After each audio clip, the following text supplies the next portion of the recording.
So Diego, we all watched you score and run to the corner to celebrate for the national team, the big old smile on your face. Yep. Is that as happy as you've ever been on a soccer field?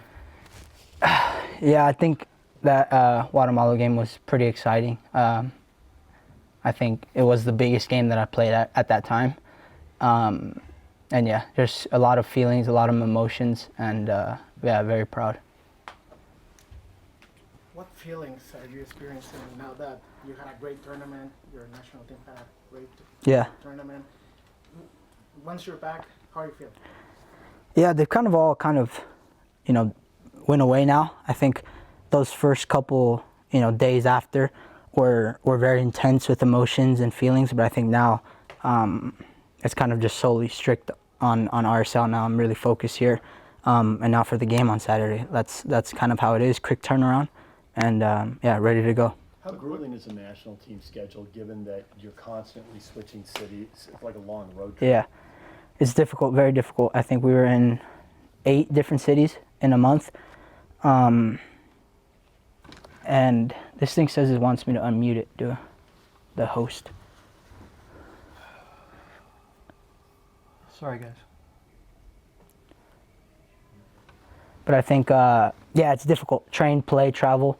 I think recovery is very important. That's something that this campus teaches me, that the recovery and, taking advantage of the staff here and the people that are here, trying to help you is really goes a long way when it comes to, a long period of time. Is that the biggest lesson you learned, or are there other lessons you learned? No, I think, yeah, the recovery one was up there, that how much big of a difference it makes with, 3 days of time to rest between games and traveling and stuff, and making sure you're feeling your best to perform at a high level. Can you describe the energy underneath that international spotlight for those of us who haven't experienced Yeah. it? And just being 4th of July weekend, so much patriotism and national pride on the line as well. Yeah, it was cool. I think the support that we received was crazy, and I think everybody gave us that extra motivation that we needed. And yeah, to represent your country at an international level is a feeling that you can't really put into words. The amount of proud and honor and grateful you are to be there to represent the crest is awesome. So I think that's the biggest thing. What's your biggest takeaway from it all that you feel can help you personally here with RSL and your club here? Yeah, I think one thing is the leadership, going over there and performing for your country and doing very well, and now bringing that here and keeping that same mindset, right, to perform here, to help the players, help the team on the field, but even off the field, making sure, being more of a leader. Before I wasn't, and I think now this kind of gave me that sense of like, I learned things, and maybe bringing back that stuff here to RSL so the guys here can really take advantage of, like I said, the recovery, the mindset of going into big games and stuff like that. What was your conversation with Pablo after returning? Yeah, it was good. I think, it was him telling me that he's very proud of me and that I had a great tournament, and I think coming back here and, seeing how I'm feeling after a big trip for me, a big month, and then now really getting back into it and seeing, putting me back onto what I missed while I was gone.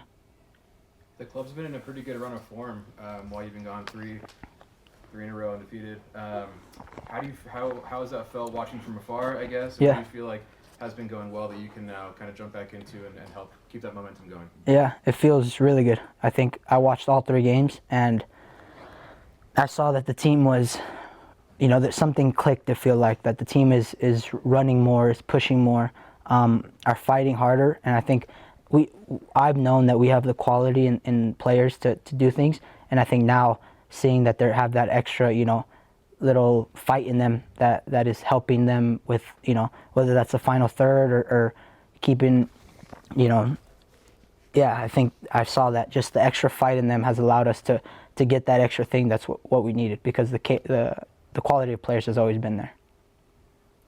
Now that you tested your level against very important national teams, for you, how do you feel that, or in what areas can you still grow as a player? Yeah, I think it was that was one of the coolest things, is that I put myself to test against great players around the world that are playing at very high levels, and to compete with them and do well against them. It really boosts my confidence, for one of them, because it really showed me that I can perform at these high levels, but at the same time, it allowed me that there are other players out there that are doing things well that I need to match, that I need to become better at, and different areas of the game that I think I could still learn. I think tactically there are some areas that I would still like to grow in, and that's something that here with the coaching staff and of course with the coaching staff of the U.S. that can help me moving forward. Breaking into the national team's A goal and Gold Cup is nice, but it's not the ultimate goal. Do you feel like you bettered yourself in terms of putting yourself in position for the big dance for the World Cup next year and everything? Yeah, I think every opportunity you get to wear the crest, you have to take it, right? And I think every chance you get and every time you perform is another step closer, right? But at the end of the day, I think, you spend 85% of the time here with your club. All the players do. So I think performing with your club is the biggest thing.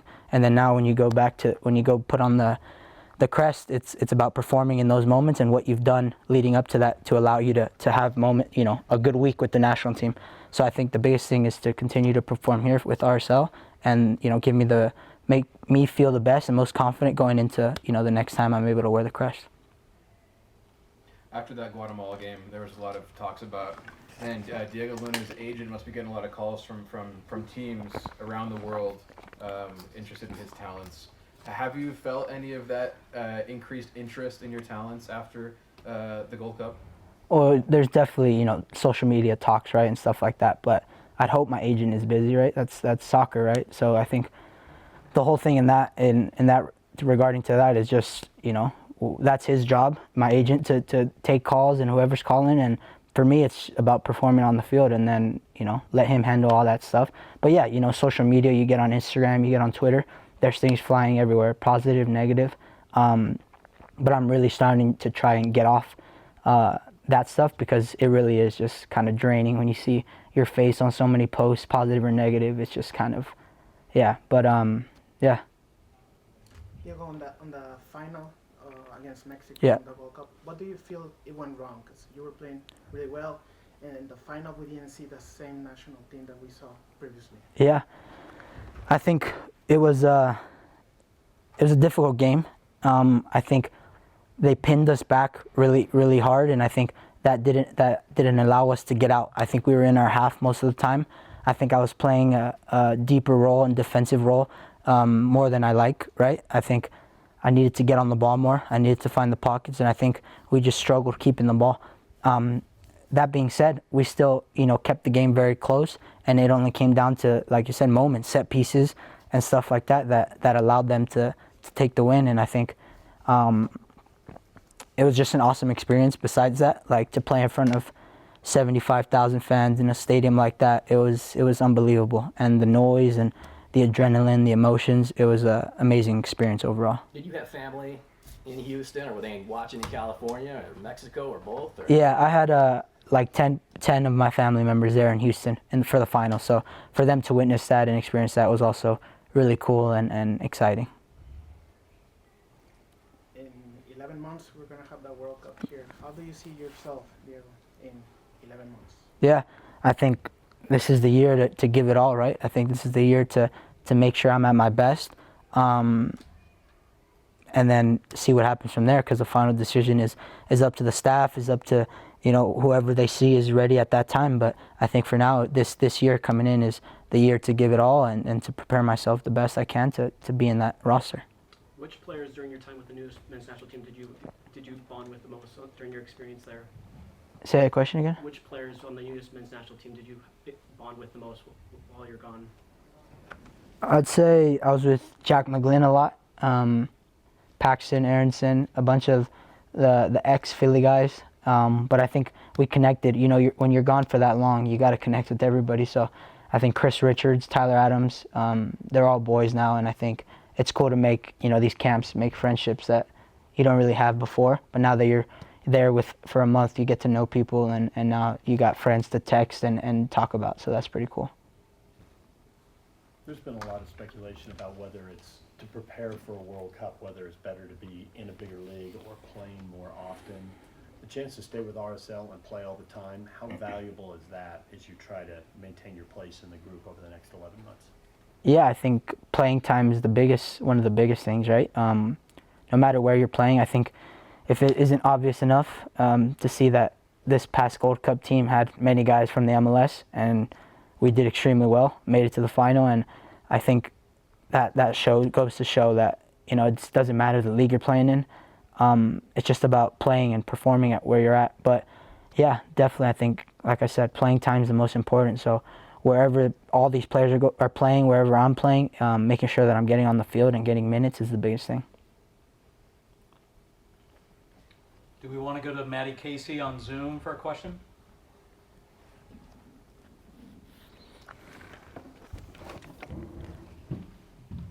You need to unmute him. Say that again. What do you feel like you proved to yourself and to others throughout this tournament? I could say that maybe people thought that, you know, like people say playing in the MLS, you weren't going to be able to perform on the international stage. And I think this tournament really helped prove myself that I could play at a top level.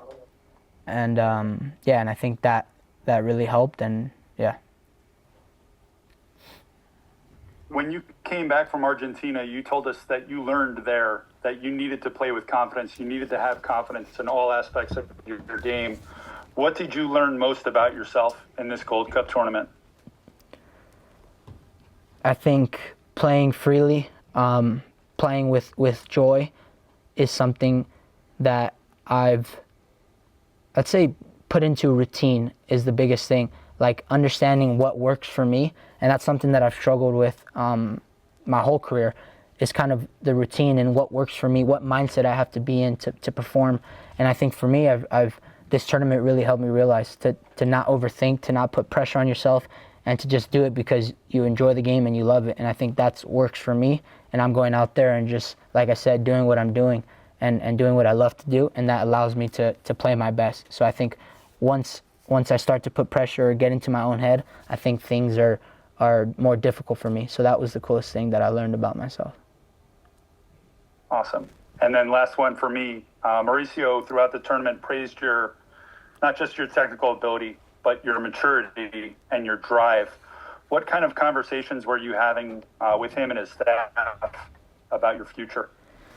Yeah, I think Pochettino really helped me in that sense, and I think really helped me to find the space that I thrive the most in, with the mindset and also on the field, allowing me to be free, allowing me to be confident and comfortable in these camps, in these tough situations, and giving me that freedom, giving me the trust to just do what I do and be free and have fun out there. So he really allowed me to do that, and then always just comforting me in the sense of like, you're here for a reason, and we know what you're capable of, so just go out there and do what you do. And that really gave me the freedom and confidence to perform. Thank you very much, Diego. You're welcome. Go ahead, Fran. As a Mexican American, Diego, there are many people, many Latinos here in Utah and in the U.S. that see yourself and reflect in themselves. What message can you share to them?